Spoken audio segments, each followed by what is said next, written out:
Salut tout le monde. Bon, je vois vous êtes déjà là lancé, c'est bien. Kumakeo, Shadowist, Pop and Stories. Tout le monde va bien? Ouais, c'est le petit quart d'heure espagnol, c'est ça? Bon, j'espère que vous êtes prêts parce que cette fois-ci j'ai bossé en amont, vraiment, pour la bêta lecture. Je sais pas si vous aviez pu jeter un coup d'œil avant à la nouvelle de Shadowist. La violeuse de Toulouse. Donc ça fait un peu titre racoleur. J'ai envoyé ça au niveau de, comment ça s'appelle, la notification.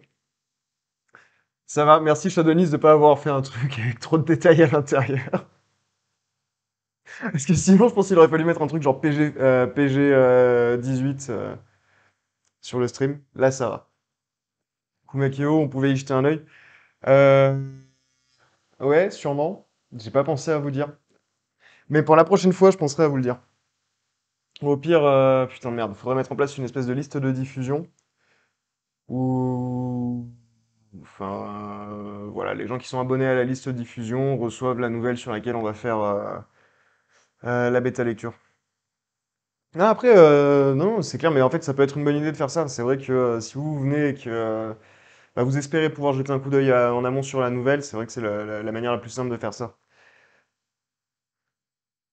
Comme Akeo, j'ai cru qu'il y avait une liste de diffusion cachée. Non, t'aurais été le premier averti. Bon, à part ça, avant qu'on attaque le vif du sujet, ça va, tout le monde va bien? Il y a des trucs dont vous voulez parler par rapport au live en général ou la vie, des choses comme ça? Voilà, j'ai juste une question. J'ai pas été très très malin, j'ai lancé la vaisselle peut-être une heure avant de lancer le stream. Du coup là c'est en pleine machine. Vous l'entendez ou pas? Chez Denis ça va. Kumakeo, novembre c'est nul. Ouais, je suis d'accord. Il pleut, il fait pas beau, et puis il fait froid, mais en même temps des fois il fait chaud, on sait pas comment s'habiller, c'est la merde. Salut Clémentine, ça va? Kumakeo on n'entend pas. Ok nickel. Parce que bon voilà, j'avais la flemme de l'arrêter en plein milieu. Allez, on s'y met? Bon, ce que je vous propose, c'est, je vais la lire. Ça va, elle est relativement courte, c'est 8 pages, ça se lit bien. Je la lis en entier et derrière, on se fait voilà, petite bêta lecture tranquille avec un avis global et ensuite une analyse horizontale, c'est-à-dire on arrive, on fait ligne par ligne avec les remarques. Donc c'est parti. Est-ce que yes, ça marche. Voilà, la Violeuse de Toulouse. Bon, j'ai les comment ça s'appelle? J'ai les commentaires, mais on verra tout ça après. Je Denise, gros stress. Non, non, bah alors, au pire, attendez, avant la partie stress, on va faire un petit truc. Ta nouvelle était vraiment cool. C'est une nouvelle, voilà, c'est un récit court, percutant. Tu maîtrises les codes du genre, un peu horrifique. Non, ça passait super bien. J'ai une grosse remarque en fait sur la fin surtout. Et derrière, c'est de l'ordre du détail. Mais enfin, on sent que tu maîtrises ce que tu fais. On est sur une narration à la troisième personne avec un point de vue interne très prononcé. Du coup, tout le jeu des discours pour retranscrire les pensées, c'est super bien mené. Tu t'es permis deux, trois trucs qui passent bien, genre à certains moments, balancer du discours direct en italique pour marquer que c'est des pensées. Tu mélanges. Enfin, ça peut être un peu casse-gueule, surtout quand tu mélanges avec d'autres types de discours, mais c'était vachement bien foutu. Non, non, ça passe, c'est maîtrisé ce que tu as fait. Il y a vraiment juste sur la fin, mais je vais pas spoiler pour ceux qui l'ont pas encore lu et qui vont la découvrir là. Potentiellement un truc à revoir. Mais non, non, c'est bien foutu, ça marche bien. Tu as écrit un bon truc. Maintenant, faut voir en fait comment lui donner plus de punch et qu'elle soutienne mieux ton propos.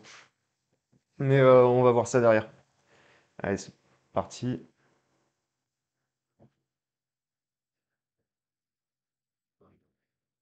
La violeuse de Toulouse, par Chadoniste.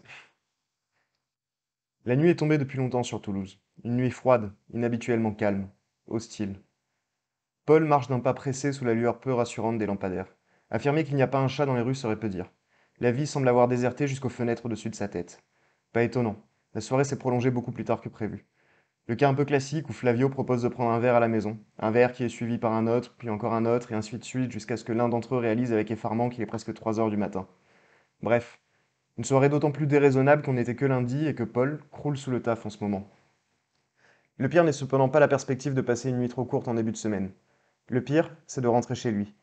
Il n'aime pas ce silence, il n'aime pas cette solitude. Depuis qu'il a quitté la rue où habite Flavio, il ressent un picotement persistant dans son échine, comme si on lui avait fixé un câble électrique dans le dos. Autant dire que c'est désagréable. Il a l'impression qu'un dixième sens encore méconnu des scientifiques tente de l'avertir d'une menace. Il n'y a pas de raison pourtant. Le quartier est réputé pour être tranquille. Et puis ce n'est pas un mardi à 3 heures du mat qu'il risque de croiser des mecs bourrés. Paul frémit. Des mecs bourrés, non, mais... Il presse le pas. Quelle idée aussi de passer la soirée chez Flavio alors que celui-ci habite à l'autre bout de la ville.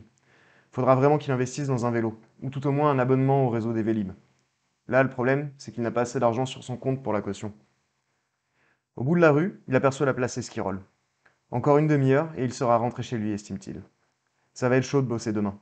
Heureusement qu'il est en télétravail. Ça va lui permettre de gagner 1 heure de sommeil. Facile. Une demi-heure même. Il prendra son petit-déj pendant que l'ordi démarre.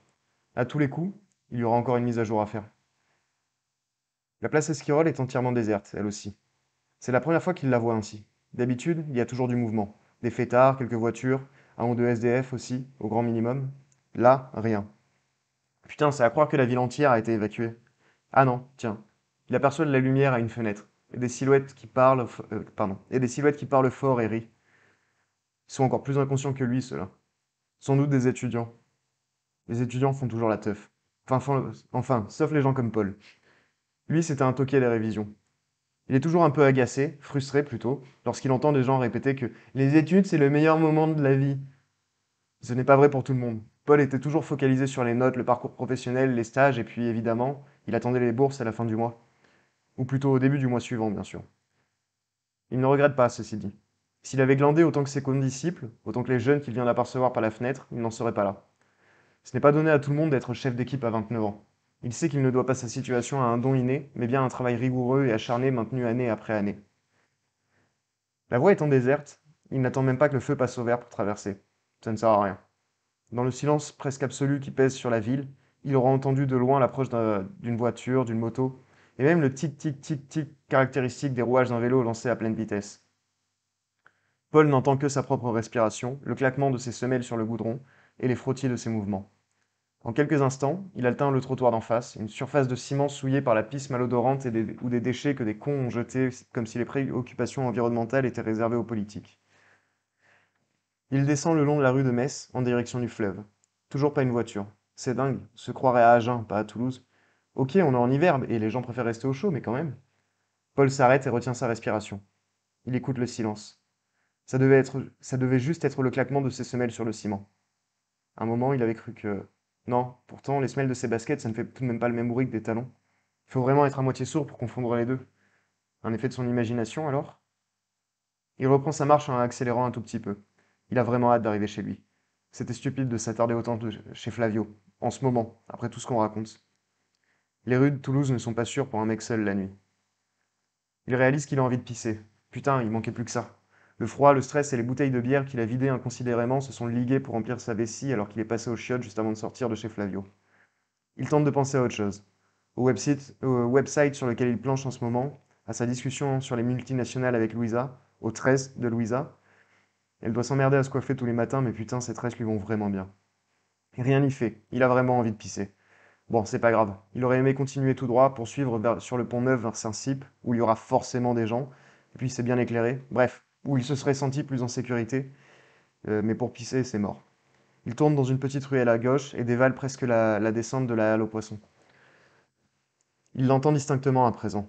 Le toc, toc, toc de talons sur le goudron, comme si une femme marchait d'un pas assuré au beau milieu de la chaussée, à 20 mètres derrière lui, grand max. Il s'arrête à nouveau et pivote brusquement sur lui-même. Non, personne. Encore sa foutue imagination. L'alcool, le silence, les journaux, tout ça. De jour, on rigole beaucoup plus facilement sur le thème des superstitions, des légendes urbaines et des tueuses en série.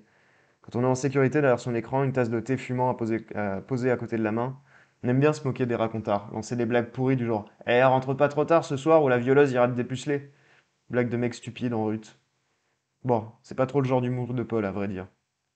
Mais avec Vince qui le pousse toujours, c'est vrai que parfois il se laisse aller.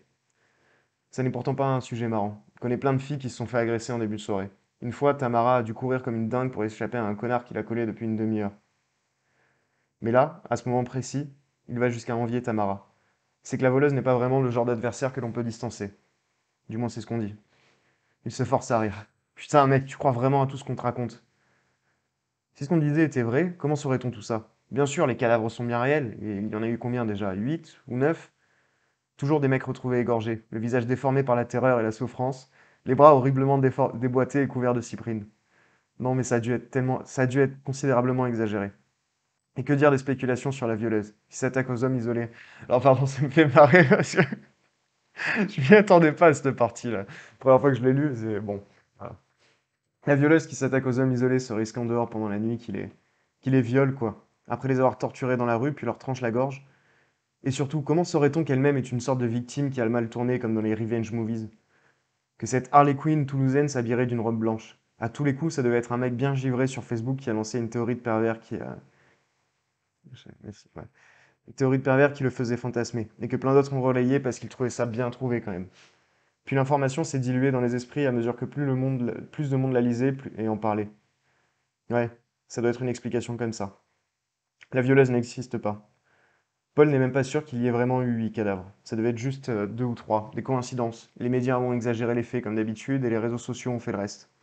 Ouais, c'est évident. La violeuse n'existe pas. Paul se sent rassuré. Un peu. Par contre, il a toujours autant envie de pisser. Il descend jusqu'à la rue de la Garonnette. En temps normal, il adore s'y balader. La rue est située presque au ras du fleuve, protégée des crues par un immense porte blindée qui coupe l'accès au quai. Et puis elle est peu fréquentée et assez faiblement éclairée, ce qui s'avère drôlement pratique pour pisser. Il y a même un urinoir public sous le pont. Bref, c'est exactement ce qu'il lui faut. Faut juste qu'il ne s'attarde pas trop. En parvenant au niveau du pont, Paul s'arrête au niveau du pilier où s'élève fièrement l'urinoir. Il se pose devant, dézippe sa braguette, sort son tuyau naturel et se soulage avec un soupir de satisfaction. Il n'a pas encore terminé qu'il entend de nouveau les chaussures à talons toquer contre le goudron. Toc, toc, toc. Un pas régulier, plein d'arrogance, de menace aussi. Ouais, il y a quelque chose d'hostile dans ce pas tranquille et prudent à la fois, comme celui des psychopathes que l'on voit dans les films d'horreur. Toujours sur deux, jamais à courir, même quand leur proie se carapate en glapissant. Sauf qu'il est absolument certain qu'un psychopathe ne se compliquerait pas la tâche à porter les talons, même s'il s'agissait, peu vraisemblablement, d'une femme élégante qui tue des gens en sortant d'une boîte de nuit. Tu vois que c'est débile comme histoire. Le coup de la tueuse au talon, ça fait aucun sens. Y a pas à dire, se vider la vessie est quand même l'un des meilleurs moyens de retrouver la bonne humeur. Il entend les chaussures à talons se rapprocher. La bonne humeur de Paul se terre aussi rapidement qu'elle s'était apparue.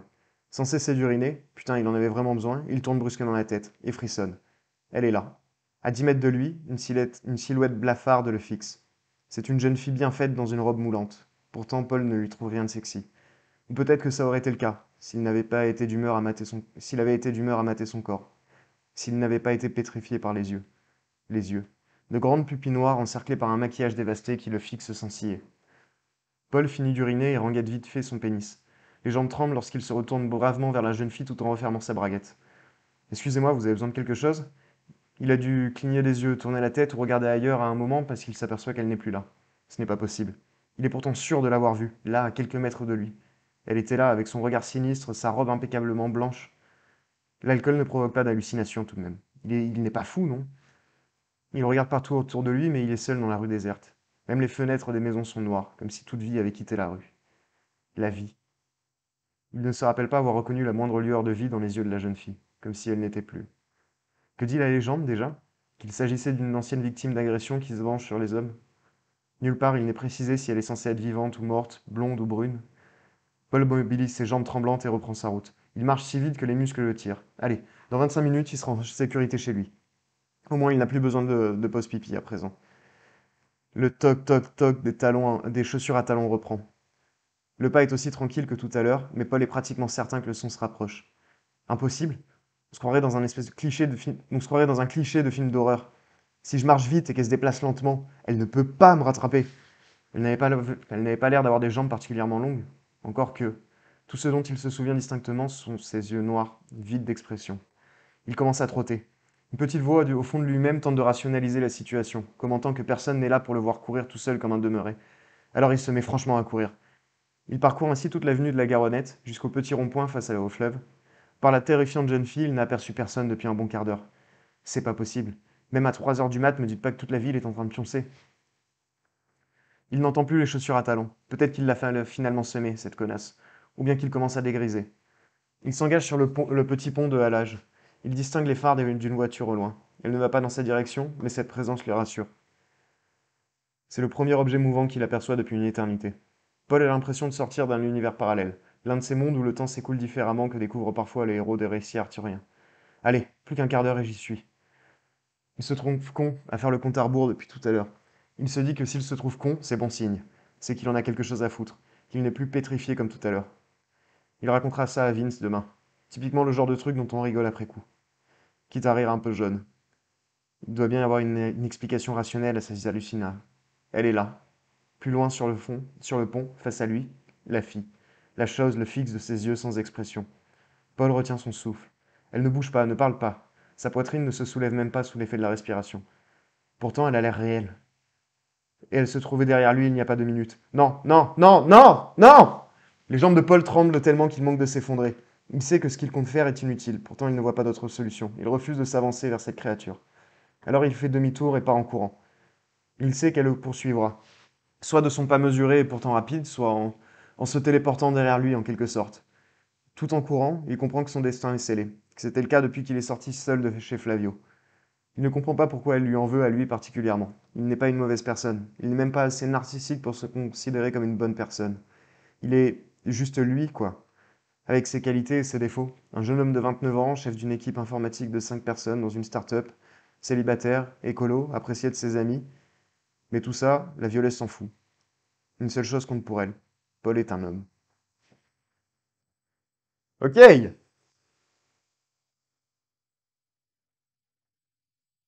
Donc petit blabla, et après on va se faire le détail avec les commentaires sur le texte et tout. Donc voilà, super récit horrifique, très très très très cool. Euh, Vraiment un bon rythme. Ça c'est un truc que j'ai souligné plusieurs fois. Tu sais quand accélérer, faire des phrases plus courtes, à revenir à la ligne. Voilà, là où, allez, on va faire un peu dans l'ordre. Donc clairement enfin pour moi le propos, on va dire. Peut-être que je me fourvoie, mais j'ai l'impression que c'était ça. L'idée, c'était de chercher à montrer ce que peut ressentir une fille qui rentre seule dans la rue. Parce que concrètement, c'est vrai qu'en tant qu'homme, c'est pas quelque chose qu'on expérimente. Vraiment, vraiment cet état de vigilance qu'on doit avoir. Le fait de devoir prendre en compte qu'on prend un risque quand on part à 3 heures seul de chez quelqu'un. Euh, je me suis dit, en relisant, peut-être que les 2 derniers paragraphes sont en trop. Non, pas nécessairement, mais on va voir ça après, si tu veux. Mais voilà, pour moi, le propos, c'était vraiment cette idée d'essayer de créer une situation où un homme ressent ce que ressent en fait une femme à ce moment-là. Plus avec tout le côté vengeance, viol, c'est une thématique qui est très très là. Et surtout cette idée de c'est profondément injuste. C'est quelque chose qui n'a pas de raison d'arriver, pourtant ça arrive. Et il y a un peu cette idée d'impuissance aussi. Et ça, c'est bien foutu parce qu'on a tout le portrait du personnage au travers de ses pensées, voilà, quelle est sa situation, comment il en est arrivé là où il est, le fait qu'il a bossé, le mec, c'est un bon pote, il est au courant de la situation, voilà, enfin comment dire, il est au courant en fait de ce que peuvent subir les filles parce qu'il a une amie qui a vécu ça il y a quelques temps, mais en même temps, ça reste aussi un mec normal parce qu'il peut faire des blagues graveleuses avec ses potes. C'est vraiment la personne, enfin, complètement random qui a la malchance que ça lui tombe dessus. Euh, Voilà, au niveau des gros points à aborder, je pense que il y a quelque chose qui fait défaut à ton texte, c'est le climax. Pour moi, on a le climax qui est censé être vraiment, voilà, c'est la scène la plus importante, on va dire, ou du moins celle où il y a le plus d'intensité, celle où on répond à la question dramatique, sachant que là, la question dramatique, c'est vraiment cette idée enfin, dès le début, on comprend les codes, on est sur un truc, enfin, le titre nous l'annonce. Très rapidement, on pose l'ambiance de film d'horreur. Enfin voilà, la question dramatique, elle est évidente, c'est est-ce qu'il va s'en sortir? Le climax, est-ce qu'il va s'en sortir? Enfin, c'est répondre à cette question, est-ce qu'il va s'en sortir? C'est non. Mais putain, le climax, c'est quand même censé être un peu l'apogée. Et le problème, c'est que pour moi, là, on arrive sur une scène où Au niveau de l'escalade, de l'intensité, on l'a plus du tout, en fait, parce qu'on arrive à un moment où, enfin, un peu avant, Paul est en train de pisser. Première confrontation avec la violeuse. Il part en courant, il y a un truc, machin, ça monte un petit peu, mais ça redescend, et puis bam, il croit qu'il est sauvé, enfin que ça va aller. Et en fin de compte, non, elle est là, au milieu du pont. Et là, qu'est-ce qu'il fait? En fait, bah, il fait la même chose que ce qu'il a fait précédemment, et il s'enfuit en courant. C'est un peu dommage. Moi, j'aurais bien aimé, en fait, justement, une escalade qui aurait pu permettre de pas mal utiliser les deux derniers paragraphes que là, tu avais l'impression qu'ils étaient potentiellement en trop. Enfin, pas du tout, je pense. C'est vraiment bien de rappeler ça parce que le propos est contenu là-dedans. Mais,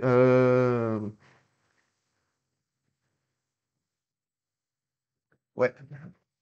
Euh, T'as pas cette escalade dans le conflit, là, juste s'il part et que derrière, t'as enfin, par un truc au niveau des pensées qui amène ça. C'est potentiellement une scène de négociation où, enfin, où il tente quelque chose, ou simplement, je sais pas, il est figé sur place. Euh, Parce que potentiellement, si t'as une espèce de scène de négociation, où, enfin, limite, il se parle à lui-même, ou il parle au destin, en mode, mais pourquoi moi? Mais c'est pas juste, je suis un mec bien, enfin, ou pas nécessairement un mec bien, je suis juste un mec normal, et tu vois, un espèce de truc comme ça qui permet de faire en sorte qu'il n'ait pas exactement la même réaction que précédemment face à cette scène-là, ce conflit-là. Parce que merde, voilà, c'est quand même censé être le climax. Derrière, il y avait un truc intéressant que tu as fait. Je pense que c'était fait exprès. À mon avis, c'est pas suffisamment bien exploité. Euh, Tes deux derniers paragraphes, ils sont au futur. Enfin, ou du moins, sont introduits par une phrase au futur. C'est elle le poursuivra. Juste après ça, tu as la notion de destin qui est amenée. Donc clairement, on est sur l'idée de Fatum. Euh, Ce qui est super intéressant. Mais enfin bon, le Fatum, selon les Grecs, tu as quand même un peu ce truc de toutes tes actions t'ont mené à ça. Et là, normalement, j'ai l'impression que ça va peut-être un peu à l'encontre du propos. Le propos, c'est un peu cette idée d'injustice totale, ça tombe sur la gueule, mais c'est absolument aléatoire et en même temps, tu peux rien faire contre. Donc à voir, potentiellement, on peut rester sur l'idée de destin parce que bah, l'utilisation du futur, plus un peu voilà, le mot destin en lui-même, c'est costaud. Mais comment on l'intègre dans ton propos globalement? Ça, c'est un peu les grosses questions, j'ai l'impression. Il y a vraiment ce truc de comment on fait que le climax, il garde quand même une certaine intensité et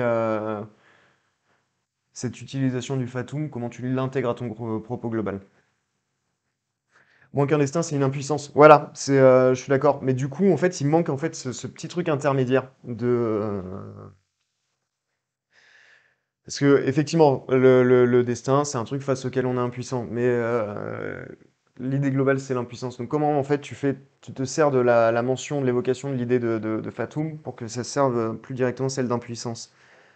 Parce que là, c'est pas nécessairement le cas, ou peut-être trop indirectement. Après, c'est potentiellement un truc qui marcherait mieux s'il y avait, comment dire, couplé à voilà, cette escalade dans le conflit au niveau de la scène, ou un truc où il tente une négociation, mais c'est presque une négociation avec lui-même ou avec le destin, mais pourquoi, j'ai rien fait, c'est pas juste. Euh, un truc où il envisage de s'enfuir en courant à ce moment-là, et il sait que ça sert à rien. Et en même temps qu'il est confronté enfin, à l'impuissance, on a cette idée de destin, mais dans une situation d'impuissance où peut-être il est en mode, tu vois, il freeze, complètement terrorisé par ce qui va arriver, face à au fait qu'il percute que ça ne sert à rien. Parce que je sais que tu as pas mal de, et pas nécessairement que dans des cas de viol, mais des cas d'agression ou autre, ou de danger extrême, tu as pas mal de gens qui, tu t'es plus capable de rien en fait. Tu frises en fait sur place et ça peut, je pense que ça peut être pas mal, encore plus évocateur. L'idée que, en fait, même complètement incapable de bouger, il y a ce truc il se rend compte de sa totale impuissance. Parce qu'il imagine que même s'il s'enfuit en courant, en fait, elle le poursuivra. Même s'il essaie de négocier avec elle, ça n'y changera rien parce qu'il y a trop la mort dans ses yeux. Et qu'en fait, c'est juste parce que, ouais, voilà, t'as ta conclusion. C'est un homme. Et en fait, même pas un homme particulier. Il fallait juste que ça tombe sur quelqu'un et c'est tombé sur lui.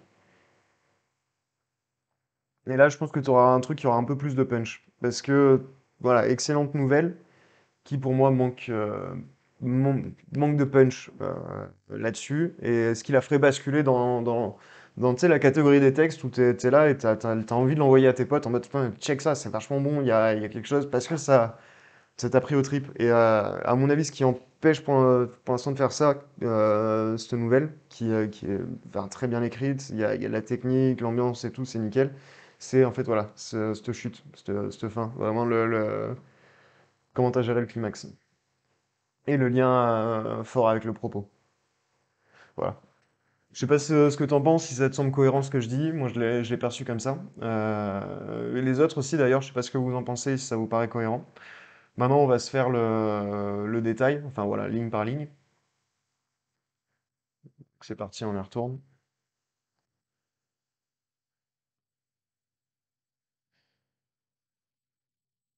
Ok, hop. Bon, go, ligne par ligne. Alors, ici j'ai noté trois, parce qu'on a trois éléments. Ligne froide, habituellement calme, hostile. Souvent, quand on en a trois comme ça, le dernier intervient comme une espèce de conclusion. Parce que ici, froid, inhabituellement calme, c'est factuel, hostile, c'est un ressenti. Ça peut être intéressant ici de marquer ça par un signe typographique de type deux points. C'est con, mais parce que naturellement, j'ai l'impression que c'est une phrase qu'on a envie de lire à l'oral. La nuit est tombée depuis longtemps sur Toulouse, une nuit froide, inhabituellement calme, hostile. Il y a un truc en fait qui me semble. Enfin, j'ai l'impression qu'il faut un petit peu le détacher ce hostile. Après, là, c'est du détail. Mais bon, je l'avais noté donc. Bref, une soirée d'autant plus déraisonnable qu'on était que lundi.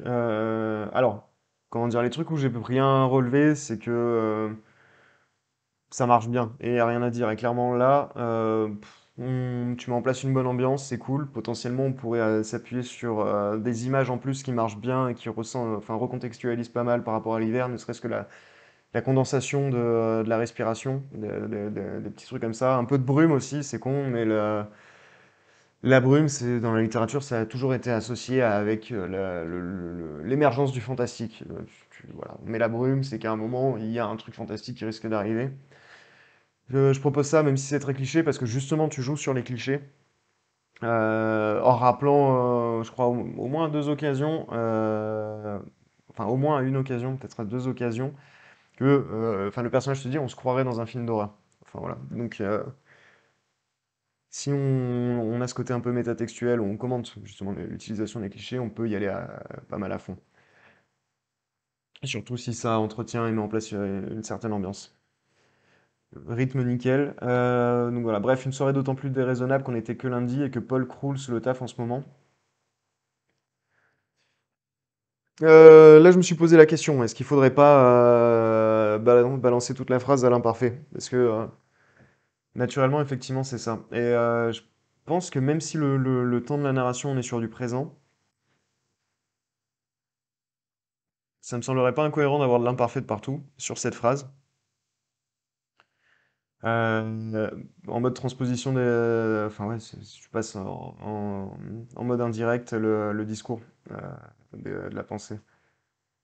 Prêt à voir. Mais je sais que moi, ça m'a un petit peu gêné d'avoir ici imparfait, enfin ici présent.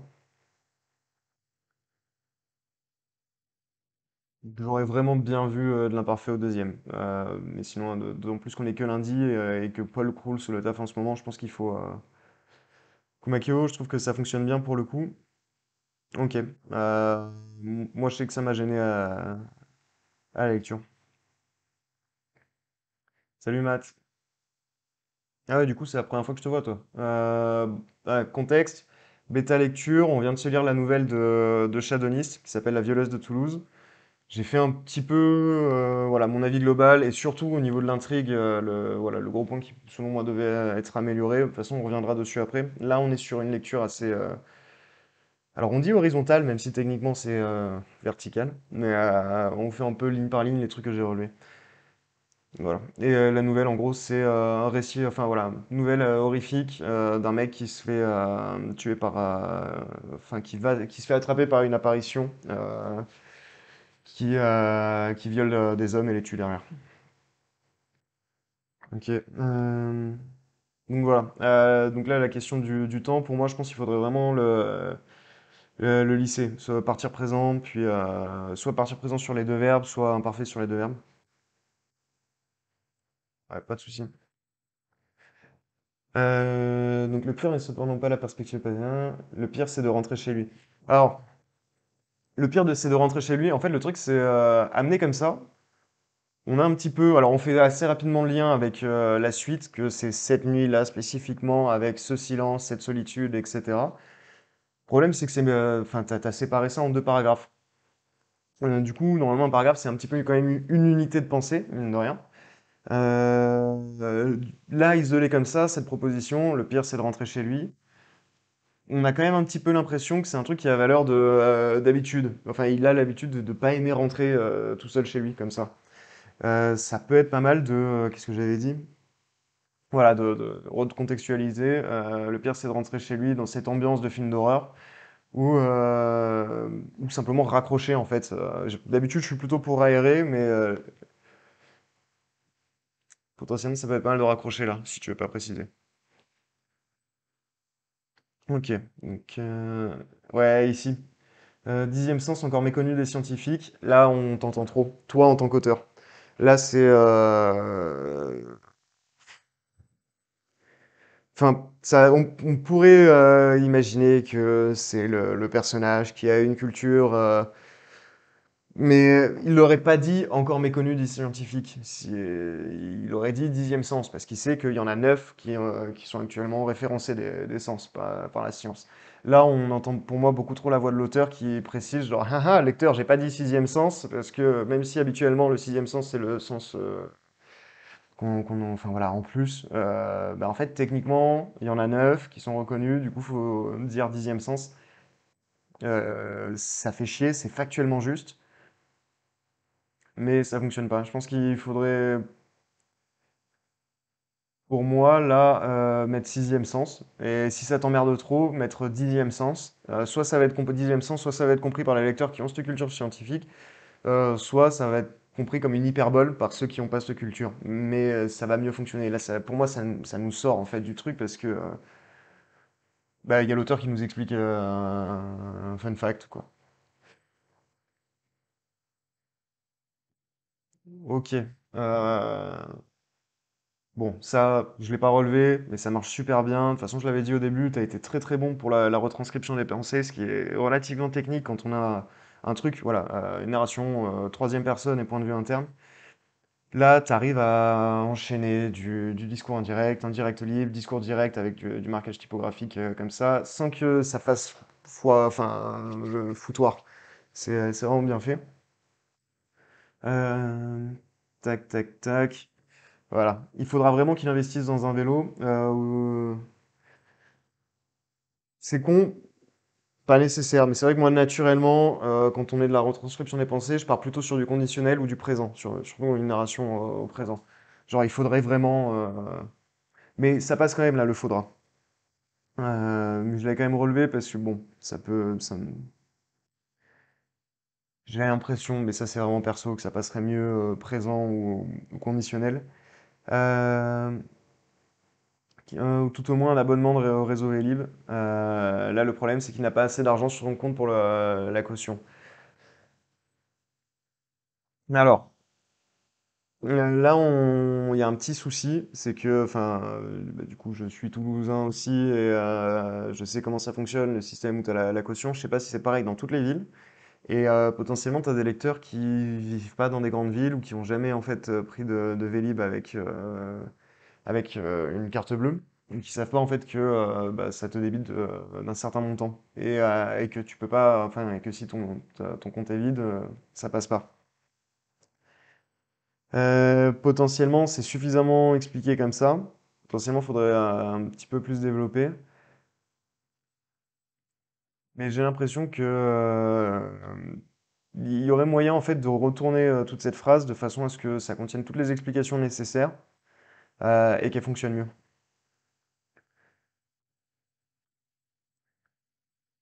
Moi, j'avais proposé ça. Bon, alors c'est con, je sais pas si c'est nécessairement mieux, mais dans l'idée, j'ai l'impression que ça fait quelque chose de plus fluide.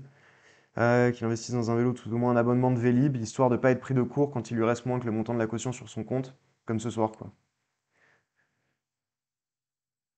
Après, j'en sais rien. Là, pour le coup, c'est vraiment pas. Enfin, c'est plus ma sensibilité qui intervient qu'un vrai truc en mode. Allez, mec, là, il faut modifier. Ok, donc ici, j'avais noté d'envisager potentiellement un saut de ligne, parce qu'on n'est plus directement sur la même unité, mais c'est pas nécessairement nécessaire. C'est juste qu'en général, j'aime bien aérer les textes quand c'est possible. Ou faire sauter l'idée de la caution. Bah ouais, non. Le problème, c'est que comment tu justifies qu'ils prennent pas un vélo là ce soir, en fait? Si parce que c'est à mon avis, c'est pour ça, Shadonis, que tu t'es emmerdé à préciser tout ça, c'est que enfin le mec est flippé. Du coup, mais attends, mais pourquoi il prend pas un vélo? Il faut l'expliquer en fait. Simplement le prix, enfin ouais, mais le prix c'est 1 euro. Et c'est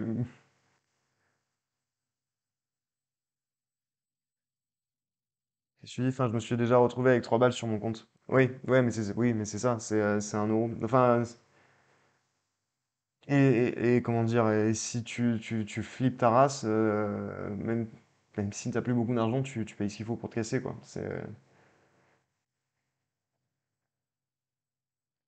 Enfin, voilà. Bon, là, je l'ai relevé, cette question d'aérer un petit peu, c'est pas nécessaire, mais c'est vrai que j'étais pas super à l'aise, j'avais trouvé un peu abrupt, même si ça passe quand même. C'est au bout de la rue, il aperçoit la place Esquirol, ensuite il arrive sur la place Esquirol, elle est entièrement déserte, puis j'avais trouvé ça un peu rapide, mais ça passe encore. Mais un peu plus loin, il y a un truc similaire, et là, ça passe plus trop. Mais bon, voilà, là, j'avais noté ça ici, rien de très important. Ah voilà, là il y avait un petit souci au niveau du discours. Alors, sans doute des étudiants, les étudiants font toujours la teuf, enfin sauf les gens comme Paul. Le problème ici, c'est qu'on est sur discours indirect et libre. Le, c'est les pensées qu'il y a dans sa tête. Et en fait, enfin, moi si j'ai une pensée comme ça, je vais pas dire enfin sauf les gens comme Nicolas, je vais dire en fait enfin sauf les gens comme moi. Du coup, transposé en mode indirect, ça fait enfin sauf les gens comme lui. Parce que c'est vrai que là, on a presque l'impression, enfin, que c'est un autre personnage, enfin, que ça pourrait être un autre personnage qui s'appellerait aussi Paul. Mais normalement, au niveau de la transposition, là, on envoie sur du pronom. Je proposais un retour à la ligne ici pour aérer le texte. Euh, voilà. Ici, passage cool, qui pourrait être un petit peu plus développé, où on sentirait un peu plus de marque de personne, de jugement, mine de rien, ça lié à du vécu. Mais je pense que ce passage-là, qui est déjà vachement bon, tu peux clairement mieux l'exploiter derrière pour vis-à-vis de la chute. C'est déjà ce que tu as fait là, en l'état, et c'est pour ça que la nouvelle marche bien. Enfin, vraiment, elle est bien construite. Tu poses tes éléments pour amener ta fin. Le truc, c'est qu'on pourrait déjà amener. Le propos, fondamentalement, c'est comment dire, c'est un mélange d'injustice et d'impuissance. D'injustice, de trucs, enfin, d'injustice au sens de, il n'y a aucune explication, voilà, c'est pas juste, c'est pas cohérent, et en même temps, tu es complètement impuissant face à ça. Euh, et là, on a un petit peu les trucs, en fait, cette idée de justice, il doit pas sa situation à un don inné, on est sur l'idée de récompense, de causalité, en fait. Il a travaillé dur, et du coup, ça implique ça. Euh, je pense, faut insister là-dessus, montrer que c'est un mec qui fonctionne vraiment beaucoup comme ça, cette idée de causalité, euh, on n'a rien sans rien, et inversement, il n'y a pas un truc qui te tombe sur la gueule gratuitement non plus, quoi.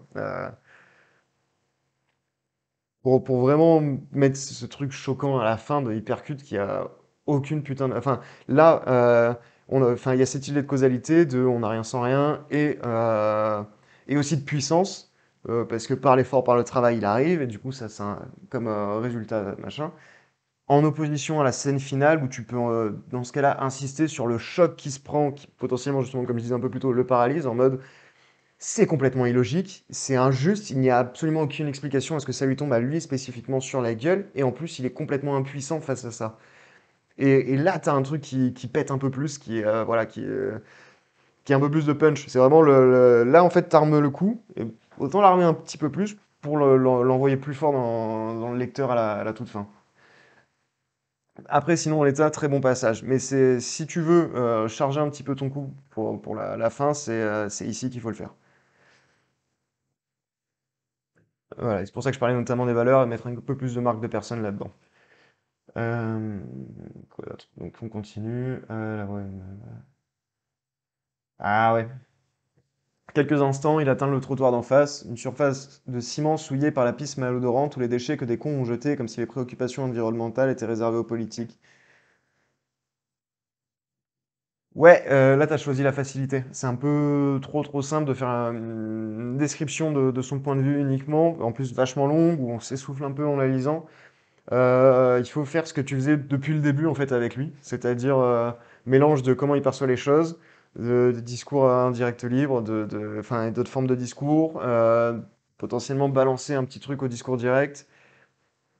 Là, tu l'as bazardé en fait le truc, c'est ah ouais, putain, il faut que je parle d'écologie, ou c'est un truc qui toi, t'as ça, ça, comment dire, ça fait partie de tes valeurs, du coup ça te sort trop naturellement, mais du coup t'as oublié de le faire passer par le prisme du personnage pour le transmettre, quoi. Donc c'est vraiment un peu trop balancé en mode ah les cons là, qui polluent. Bah non, en fait il faut que ça qu'on perçoive que ça passe vraiment par la tête du personnage. Du coup t'as tout le truc autour. C'est il atteint le trottoir d'en face et grimace ou genre soupir de mécontentement. Putain il regarde le ciment souillé par la pisse malodorante et les déchets que les cons ont jetés. Point. Ça, c'est facile, ça, voilà, comme si les préoccupations environnementales, c'était réservé uniquement aux politiques. Mais non, mais ça, et puis le mec, il s'énerve, et ok, c'est bon. Là, on a compris, on a ses pensées, on voit ce qu'il perçoit, et on comprend que ça fait partie de ses valeurs. Là, tu nous le bazardes un peu trop rapidement, en fait, j'ai l'impression. Euh, voilà. Donc ensuite, réservé aux politiques, point, à la ligne, il descend le long de la rue Metz en direction du fleuve. Donc, ce que je disais précédemment par rapport aux transitions, je sais pas, il arrive sur la place Esquirol, là, il descend la rue. Hum, Précédemment, ça allait, je vais quand même relever. Là, c'est trop abrupt. Potentiellement, ce qui fait que c'est trop abrupt, c'est que juste avant, on a ce passage qui est un petit peu bazardé. À mon avis, il y a moyen que simplement en réécrivant ici, ça, voilà, en mettant l'effort nécessaire pour que on percute bien que c'est les pensées du personnage et qu'on accroche à ce personnage un peu plus et que voilà, on voit que c'est ses valeurs. La transition se fasse toute seule parce que il va redescendre le long de la rue Metz, il y aura peut-être une action avant où genre il détourne les yeux, tu vois, il se dit pff, bon tant pis, je peux pas sauver la planète moi tout seul, ou alors il est genre ah putain ça fait chier, puis il redescend un peu en maugréant. Tu vois, il y a à mon avis, ça va se faire tout seul. Mais bon, clairement ici, je pense qu'il faut voilà, le faire. Euh, Puisque là, c'est résumé en fait. Ok. Ouais, et ici, ça, j'ai relevé, mais c'était top. En fait, l'accélération, vraiment, on a de paragraphes assez costauds avant qui fonctionnent bien. Et là, tout de suite, bam, Paul s'arrête et retient sa respiration. Il écoute le silence. Ça devait juste être le claquement de ses semelles sur le ciment. À un moment, il avait cru que. Non, pourtant, voilà. Et on accélère. Et après, ça reprend. Donc non, non, super bien foutu. Mais c'est ça en fait, ta nouvelle, tu maîtrises vachement bien les codes du récit horrifique enfin, et le rythme. Le lecteur, tu l'emmènes où tu veux, clairement, l'ambiance que tu mets en place, le rythme de la nouvelle. Donc ça, c'était vraiment des bons trucs. Et de toute façon, là, on est vraiment, enfin voilà, il y a un petit peu des détails comme ça au niveau de la retranscription des pensées par moment, mais parce que c'est méga technique. En fait, ça a l'air de rien. L'écriture à la troisième personne, point de vue interne comme ça, je trouve que c'est l'un des trucs les plus techniques, honnêtement. C'est beaucoup plus simple d'écrire à la première personne. Euh, donc voilà, les trucs que je te dis, je pense que c'est un petit peu voilà, c'est des détails techniques qui méritent d'être améliorés, mais dans l'ensemble, ça marche très bien, quoi. Euh, ouais, pareil, à nouveau, accélération chouette. D'ailleurs. Et si on retombe un petit peu sur un truc comme tout à l'heure où on disait Quand tu es sur du discours indirect libre, tu vas pas dire ton prénom, tu mets un pronom. Donc son genre d'humour. C'est pas trop son genre d'humour à vrai dire, parce que là on est dans un truc easy. Il est en train de se dire, ouais bon les blagues, c'est pas trop mon genre d'humour, mais c'est vrai qu'avec Vince des fois, ben je me laisse aller quoi. On est sur un peu cette phrase qui est retranscrite en direct libre, et du coup prénom pour moi là il passe pas. Ah ouais, intéressant. Une fois, Tamara a dû courir comme une dingue pour échapper à un connard qui l'a collé depuis une demi-heure. Présenté comme ça, on a l'impression que Paul était témoin de la scène. Du coup, ça nous fait nous interroger pourquoi est-ce qu'il n'est pas intervenu. Euh, S'il a été témoin de la scène et qu'il n'est pas intervenu, j'imagine qu'à un moment comme ça, où il y a ce souvenir qui se revient, il va repenser au fait qu'il n'est pas intervenu. Donc il manque quelque chose là en fait. Soit c'est mal amené et c'est Tamara qui lui a raconté qu'une fois elle avait dû courir pour échapper à un connard qui l'a collé. Soit une fois Tamara a dû courir comme une dingue, pas un connard qui l'a rien, et puis il pense il se demande encore pourquoi il n'était pas intervenu ou un truc. Mais en fait il y a vraiment cette interrogation qui surgit à ce moment-là en fait. Parce que présenté comme ça, écrit comme ça, on a ce truc où le personnage a été témoin de cette scène en fait. Donc ça c'est un premier point. Ensuite, ça peut être pas mal justement de rallonger un petit peu ce passage et de rajouter de la matière par rapport à ton propos. Donc comme on disait, voilà, précédemment, tu avais un premier truc où on parle des valeurs et tout, où ça peut être génial par rapport au propos global qui est cette idée d'impuissance et d'injustice en fait, couplée. Continue à développer un peu ce thème, juste là-dedans. Où Tamara, elle lui a raconté ça. En plus, elle lui a raconté que ça sortait de nulle part, elle avait rien fait, ou à moins que le dit connard soit le personnage. C'est... Ah ouais. Bon, bon, tu comprends, enfin, il n'y a aucun doute sur le fait que non, mais c'est vrai que ça serait rigolo, quoi. Ok. Donc là, j'avais relevé souvent les hésitations. C'est chaud de les faire bien passer. Là, ça passait grave bien. Qu'il les viole, quoi. Euh, enfin voilà, on sent la gêne du personnage, la peur et le... Ah ouais, c'est un truc que j'ai remarqué. À différents endroits, il y a enfin, des mots anglais. Habituellement, moi, je les fous en italique. Tu fais comme tu veux. Je relève. Ça dépend derrière de l'éditeur, en fait. Clairement, c'est un choix éditorial. Donc, si tu veux la publier, la nouvelle derrière, ce sera ton éditeur qui choisira si ce genre de truc c'est en italique ou pas. Euh, Ici, ouais, ça doit être une explication comme ça. Alors, on comprend l'idée, c'est pas comme ça qu'on dit les choses. Pardon, je sais pas comment dire différemment. Et puis l'information s'est diluée dans les esprits à mesure que plus de monde la lisait et en parlait. À ce moment-là, tu te dis genre ouais, ça doit être ça l'explication, ou genre ouais, ça doit être quelque chose comme ça. C- Ça doit être une explication. Enfin, tu te dis pas ça doit être une explication comme ça. On est à un niveau beaucoup plus direct hein, en fait au niveau du discours là, dans la pensée. Que ça doit être une explication comme ça. C'est ouais, ça doit être ça, ça doit être quelque chose comme ça, ou ouais, ça doit être ça l'explication. Le mec, il est en train de se rassurer. Euh, voilà. Euh, Pareil, plusieurs fois j'ai eu du mal en fait. J'ai l'impression qu'à chaque fois, t'es là, tu nous mets des indices de lieu, genre et hop, ça avance. Mais c'est un petit peu brutal. Donc là, c'est ce qui roule précédemment, mais ça allait encore parce que t'avais introduit avant, genre il se dirige vers la place et elle a l'air vide. Pardon. Bon, juste après le passage où il y a les valeurs écologiques qui sont montrées, qui va être retravaillé, et là pareil, mais là c'est ma sensibilité plus qu'autre chose. Descend jusqu'à la rue Garonnette, ça fait un petit peu brusque. Est-ce qu'on pourrait pas avoir un petit indice de comment est sa démarche? Parce que ça permettrait de faire le lien en fait. Je veux dire, il a toujours autant envie de pisser, peut-être qu'il commence à se contracter, qu'il a le pas un peu raide. Juste une indication comme ça de comment il descend, en fait ça fait le lien avec le truc précédent, et ça fait des trucs moins brusques. Parce que là on a un peu l'impression, tu sais, je sais pas, les anciens jeux vidéo où tu changes de zone.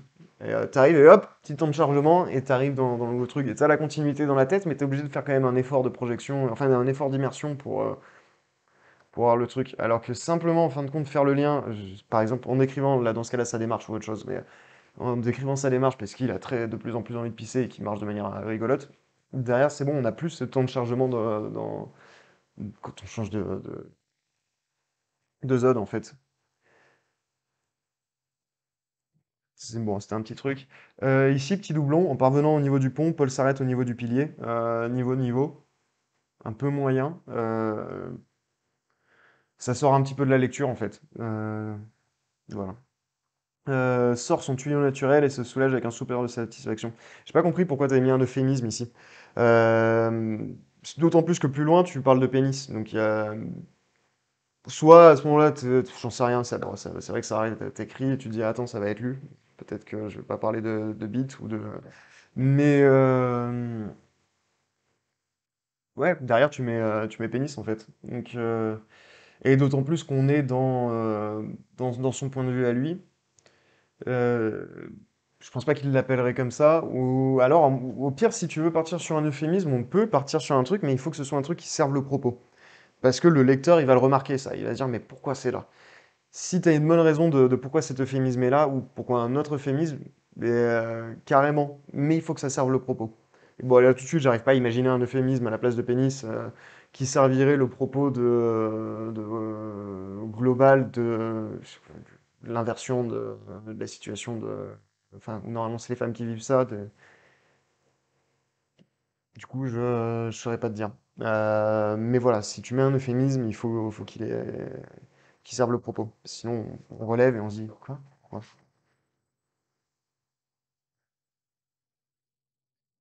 Voilà, là je l'ai relevé. Alors c'est pas nécessaire, c'est juste que plusieurs fois, enfin à deux occasions, j'avais relevé genre il faut pas dire Paul parce qu'on est dans de l'indirect libre, il faut dire il ou lui. Euh, Ici, on n'est pas dans de l'indirect libre, donc à tout moment enfin tu aurais pu mettre Paul. C'est pas du tout nécessaire. C'est juste pour vraiment montrer la différence entre les deux.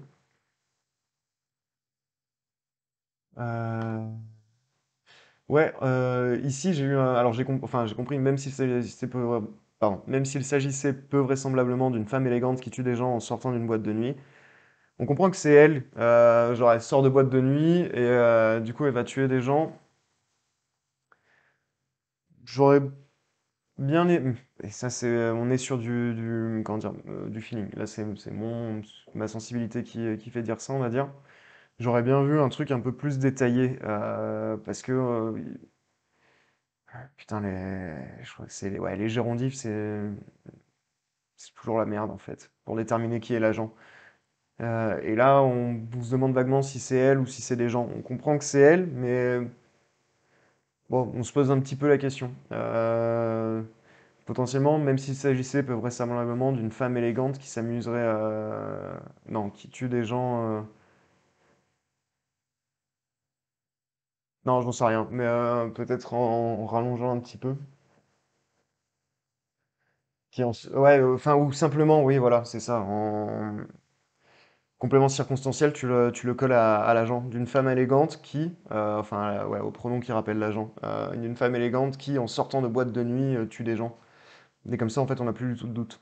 Euh, voilà, c'était un petit truc. J'aime vraiment pas les gérondifs. Mais il passe bien. Mais c'est juste que bon, on a un doute sur l'agent ici. La bonne humeur se terre. Je suis pas familier de cette façon de dire. Enfin, voilà, je savais pas qu'on pouvait l'employer comme ça. C'est joli, j'ai bien aimé.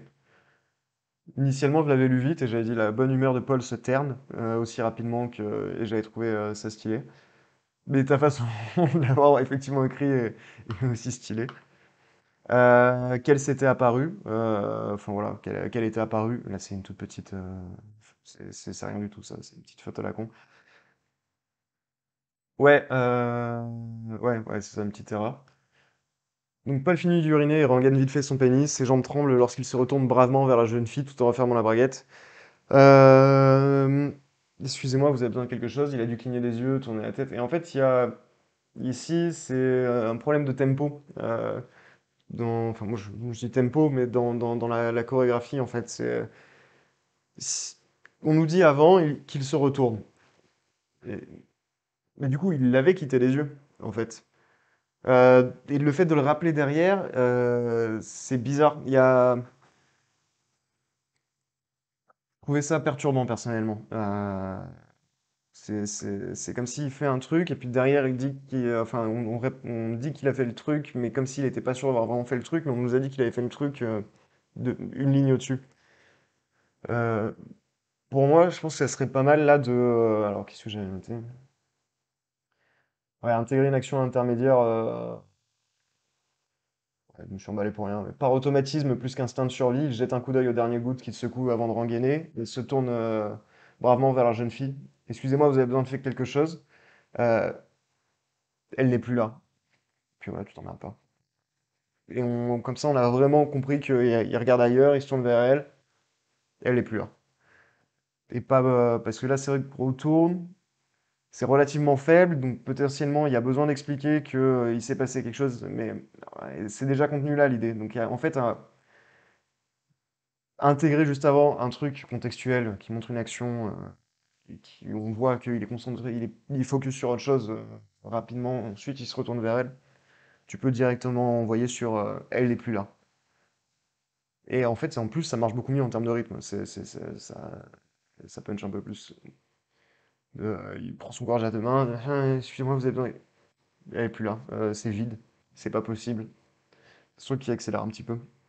Et ensuite, on rallonge avec. Pourtant, il est sûr de l'avoir vu et tout. Enfin, je pense que personnellement, je pense que ça fonctionnerait beaucoup mieux. Après, c'est une question de sensibilité là-dessus aussi. Il n'y a pas un gros problème en fait. Ça, c'est vraiment. Donc, je pense que ça fonctionnerait mieux, quoi. Que dit la légende déjà? Il s'agit d'une ancienne victime d'agression qui se venge sur les hommes. Nulle part, il n'est précisé si elle est censée être vivante ou morte, blonde ou brune. Là, pareil. Ça, c'est intéressant et à voir par rapport aux propos. Je pense qu'à un moment, il va falloir te poser et réfléchir clairement à cette idée de propos pour avoir un truc voilà, précis.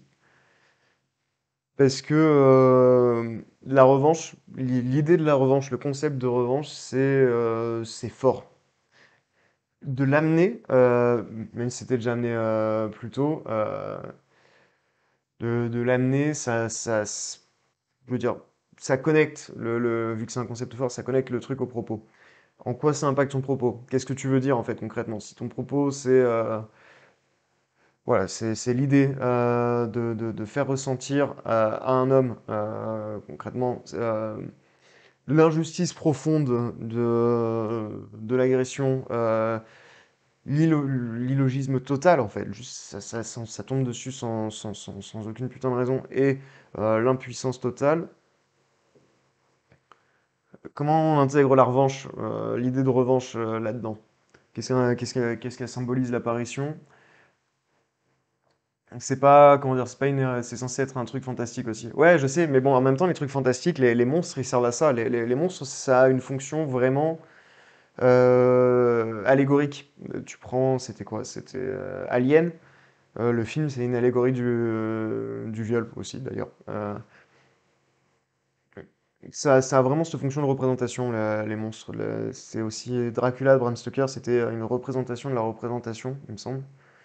Parce que Bram Stoker, il avait écrit ça après avoir lu Schopenhauer. Et, voilà, bon, j'en ai plus d'autres. Où t'as plein de trucs. Mais c'était quoi aussi le labyrinthe, c'est l'inconscient. Du coup, le Minotaure, potentiellement, c'est les traumas ou un truc comme ça. Il y avait, enfin, le monstre a de base cette valeur allégorique. Qu'est-ce que ça veut dire? Et c'est pas, en fait, c'est pas grave. Enfin, et ça, je pense que ça marche très bien en l'état. Juste pose-toi la question, parce qu'une fois que tu as trouvé la réponse derrière, là, quand tu vas, enfin, voilà, un petit peu réécrire, un petit peu peaufiner tout le truc, tu pourras balancer juste une petite phrase, une petite proposition à la con quelque part, qui permettra de faire le lien, et qui fera qu'il y aura ce côté qui lui manque un petit peu maintenant à ta nouvelle, il y a du punch à la fin, parce que le climax porte un propos qui envoie, et les deux, ils arrivent et ils te claquent. Pas forcément de revanche, chez moi, les monstres, c'est souvent le mal gratuit. Du coup, ouais, c'est pas mal, mais Putain, mais dans ce cas-là, ça peut être d'autant. Ok. Bah, tu te rappelles la proposition que je t'avais fait au niveau de l'escalade du conflit, de façon à ce que dans ton climax, quand le personnage il est confronté au monstre, voilà, au lieu qu'il répète sa précédente action, c'est-à-dire fuir, parce que là il fuit puis il fuit en courant, qu'il soit dans la négociation potentiellement, qu'elle lui réponde. Tu sais, qu'il lui dise c'est pas juste, c'est quoi, tu sais, il essaie de négocier, derrière peut-être il essaie de convaincre un peu, mais c'est pourquoi vous vengez de moi, moi j'ai rien fait. Et le monstre qui à ce moment-là parle. Bon, peut-être que ou alors, soit parle, soit lui, il lit un truc dans ses yeux qui sont sans vie, et il lit que c'est pas une question de revanche, en fait, c'est juste le mal gratuit comme ça. Et là, putain, ça marche beaucoup mieux. Parce que là, en fait, ça sert directement ton propos. On croyait que c'était une histoire de revanche, qu'il y avait une logique, mais là, en fin de compte, non, c'est le mal incarné. C'est un truc qui est fondamentalement injuste, irraisonné, et face auquel on est totalement impuissant. Et tu renverses complètement le truc. Ce qui s'était construit, lui, avant, où c'est tout le temps une histoire de causalité, une histoire de travail et de mérite, et de justice. Et là, et du coup, ouais, croire à cette histoire de revanche, ça rentre dans son paradigme, dans sa façon de voir le monde. Tu balances un truc pareil, il y a tout qui s'effondre, le personnage il est en PLS.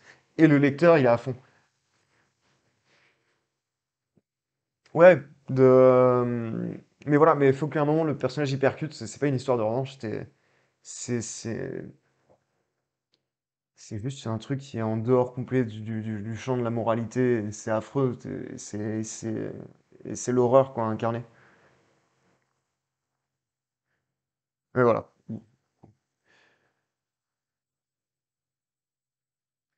Ouais, ici j'ai dit cool parce que j'aime bien tout ce qui est passage à valeur métatextuelle, donc on se croirait dans un cliché de film d'horreur. Le fait que tu joues vachement sur tous les codes du genre, bah, moi j'ai trouvé ça top.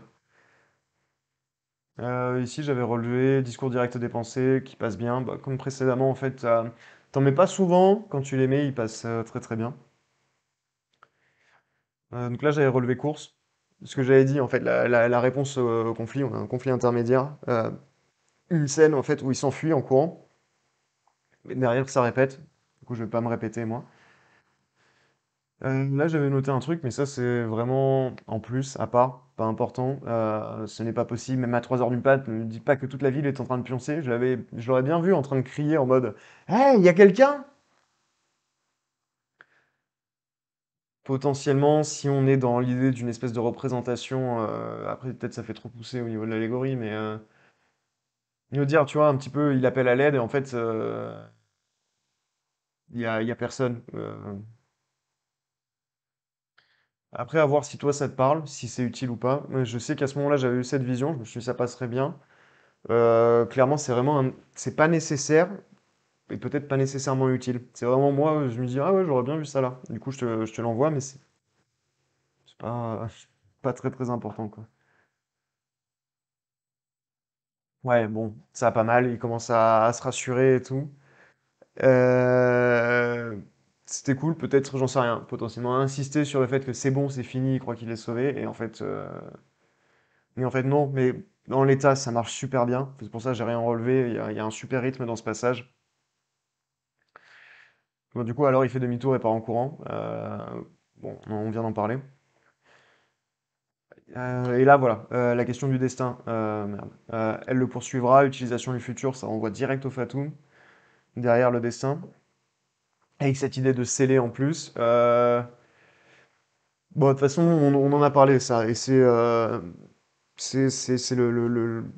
cœur de ce qui manque à ta nouvelle. T'as tous les éléments qui sont là, maintenant, il faut les recombiner, je pense, pour envoyer ton truc. Le propos, il est là, t'as tout, et en fait, concrètement, le plus important, tu l'as, t'as l'histoire, l'ambiance, le rythme, le personnage attachant, la technique pour renvoyer les pensées, t'as absolument tout. Il y a juste cette petite fin qui doit être un peu recomposée. Mais avec tous les éléments que t'as déjà posés, en fait. Parce que ton propos, il est là. C'est juste, il nous faut un climax qui percute plus pour envoyer ensuite un propos qui est mieux maîtrisé. Et ça passe par, voilà, il fuit pas, potentiellement il confronte de manière différente l'idée de la négociation en mode ah, mais pourquoi moi ou quoi, même si c'est des négociations avec le monstre ou avec le ciel ou ou j'en sais rien, ou il se lamente, ou un truc comme ça.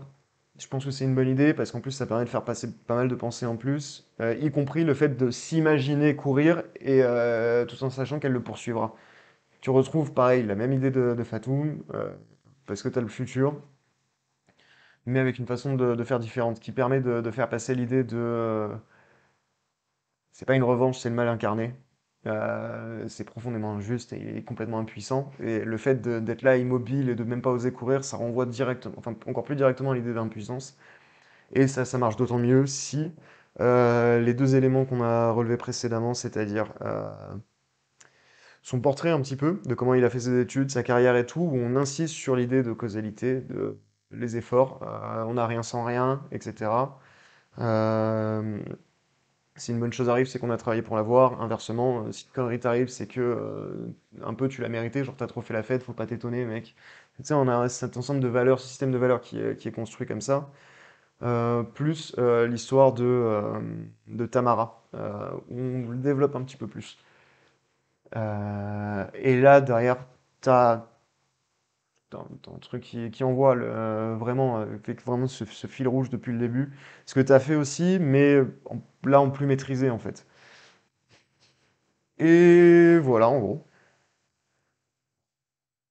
Vas-y, on revient là-dessus.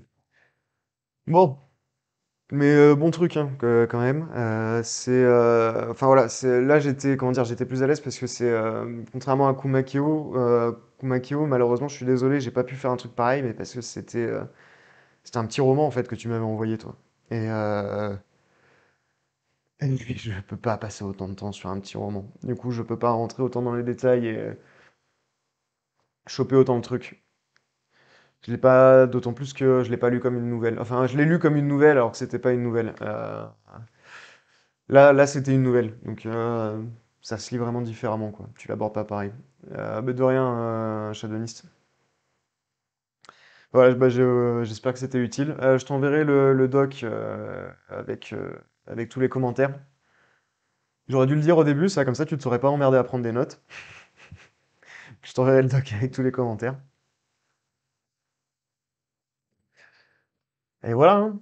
Bon, sur ce, euh, les autres touristes, je sais pas si vous avez des questions en plus, des remarques par rapport au texte, des choses que vous auriez aimé enfin, que vous avez relevées et que vous aimeriez bien partager à Shadowist. Franchement, dites-moi, parce que quand on fait comme ça des trucs en live, il y a toujours ce côté on sait pas trop si on est pertinent ou pas. Donc, en vrai, dites-moi si ça vous semblait pas con ce que j'ai dit, ou si à des fois, au contraire, vous dites non, là t'es parti complètement à côté de la plaque. Je pense que tu t'es égaré, ça marche très bien en l'état. Ou alors, effectivement, il y a un souci dans ce passage, tu as proposé telle solution, je pense que telle solution fonctionnerait mieux. Ouais, ça, c'est le genre de truc, moi, qui m'aide beaucoup. Donc, voilà, n'hésitez pas. Et sinon, si personne a d'autres remarques, Kumakeo, ça me paraissait plutôt cohérent dans l'ensemble. Après, je pense que le monstre n'a pas besoin de plus de symbolique pour le coup. Alors, le truc, c'est que le monstre a une symbolique dans tous les cas. C'est c'est ça le truc. Enfin, vraiment, dans tous les cas, il va avoir une symbolique. Enfin, de représentation pour reprendre tes termes. Ouais, ouais, mais dans tous les cas, en fait, il va avoir cette fonction. Que tu l'aies mise ou pas. D'autant plus là, dans une nouvelle qui a un propos aussi costaud, aussi. Enfin, ouais, voilà. Il est vraiment sur une question sociétale, le viol, le truc, et l'idée de la perception de tout ça par les hommes, du danger et de cette impuissance. Ah, Poop and Stories, faut vraiment être beaucoup plus adapté. Ouais, ouais, carrément. Euh, Dans tous les cas, le monstre, il va avoir une valeur symbolique, que tu le veuilles ou pas, en fait. Tant qu'à faire, autant la maîtriser. Et là, dans ce cas-là, ça nécessite pas de faire un gros travail de réflexion. Ça nécessite juste d'avoir clairement en tête quel est ton propos et comment tu l'amènes. Et le propos, je pense que Shadonis, il l'avait en tête, mais de manière floue. Tu vois, c'était une question d'injustice et d'impuissance. Mais c'est flou. Une fois que tu as le propos beaucoup plus clair, tu comprends en fait ce qui doit arriver à ton personnage par la main du monstre. Et comment ça sert le propos. Et je pense que là, c'est le travail qu'on a fait. Kumakyo, on n'est pas dans une situation où il est nécessaire de la charger plus, j'ai l'impression. Alors, non, mais le truc, c'est quand tu dis machin, revanche, etc., ça la charge. Est-ce que c'est la charge que tu voulais lui donner ou pas, en fait? Et en quoi ça sert ou pas ton propos? Matt, j'aime beaucoup le rythme rapide, l'ambiance creepy de fin de soirée et le message que tu fais passer en inversant le rôle de victime et bourreau. J'ai passé un bon moment avec ta nouvelle, Shadonis, merci à toi. Ouais, j'étais d'accord, c'était vraiment cool.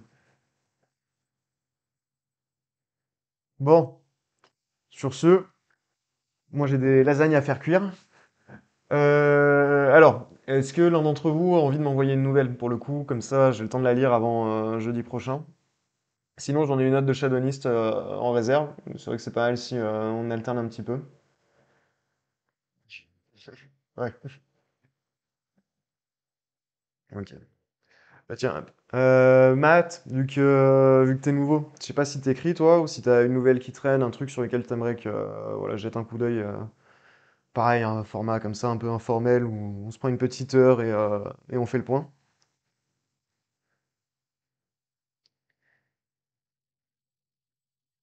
Et sinon, ce que je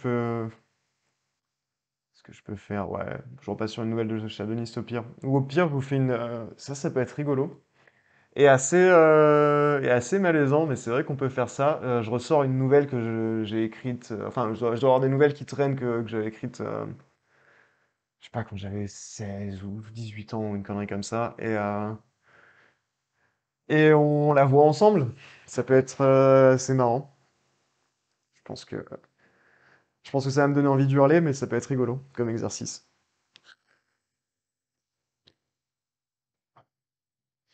Bon, voilà. Je vous tiendrai au courant de ce qu'on fait. Qu'est-ce que tu dis? Matt, oui, j'écris beaucoup. Par contre, ce sont des nouvelles qui sont en attente de réponse pour 2 appels à texte. Ça ne va pas faire bizarre. Bon, bah alors, sinon, plus simple pour la nouvelle de la honte sortie des placards. Ouais. Euh, Bah, on peut faire ça. Écoute, moi, j'ai pas de problème à repasser sur une de tes nouvelles, même si elle a été envoyée un appel à texte. En fait, c'est comme tu le sens. Puis de toute façon, je pense pas que ça pose problème vu que, comment dire, la chaîne est jeune. Si on se tape 4 viewers à la fois, c'est le bout du monde. Donc n'hésite pas. Enfin voilà, il est peu probable que un des éditeurs en question, directeur de revue ou quoi, tombe sur nous en train de checker ta nouvelle. Donc si ça te branche, t'as dans, c'est quoi, c'est la bio. La bio sur Twitch, normalement il y a mon adresse mail qui traîne, Nicolas Parisi, @louftongerclub.com. Tu m'envoies la nouvelle et jette un coup d'œil pour voilà, la semaine prochaine. S'il te plaît, une nouvelle un peu courte. Genre 10 000, 15 000 signes, c'est pas mal. Mais voilà. Sinon, je verrai soit si j'en ai reçu d'autres entre-temps, ou une autre nouvelle de Shadowlanist, ou alors la nouvelle de la honte sortie du placard. Ah! Bah tu sais quoi, vas-y, vas-y. Envoie la nouvelle. Et puis, je te fais des retours. S'il y a vraiment moyen de l'améliorer, etc., tu nous la renvoies derrière une fois que tu l'as améliorée. Enfin, ça serait con que tu travailles pour rien, quoi. Et que nous-mêmes, on te fasse un retour pour rien. Donc, ouais, vas-y, on va. Mais c'est vrai que je m'y attendais pas à ça. Bon. Ouais, faudrait quand même que je pose la question à Mathieu. Mais je pense que ça posera pas de problème. Ouais, pas de souci. Voilà. Bon, je pense qu'on a fait un peu le tour. Puis comme je l'ai dit précédemment, j'ai mes lasagnes qui m'attendent. Du coup, je vous dis à plus. Et demain matin, il y a Pauline qui fait un rush d'écriture à 10 heures. Voilà. Dans le doute, j'en choisis une autre au pire, pas de souci. Bah, tu sais quoi, on voit les deux, en me précisant laquelle est laquelle. Et je fais le point avec Mathieu, et je vois si c'est un souci ou pas. Parce que c'est vrai que il y a quand même potentiellement un problème d'équité vis-à-vis des autres participants, mais d'un autre côté, à tout moment, les autres participants peuvent aussi faire ça. Donc, je sais pas. On va voir. J'en parle avec Mathieu, généralement, il est plus à cheval sur les règles et la morale que moi.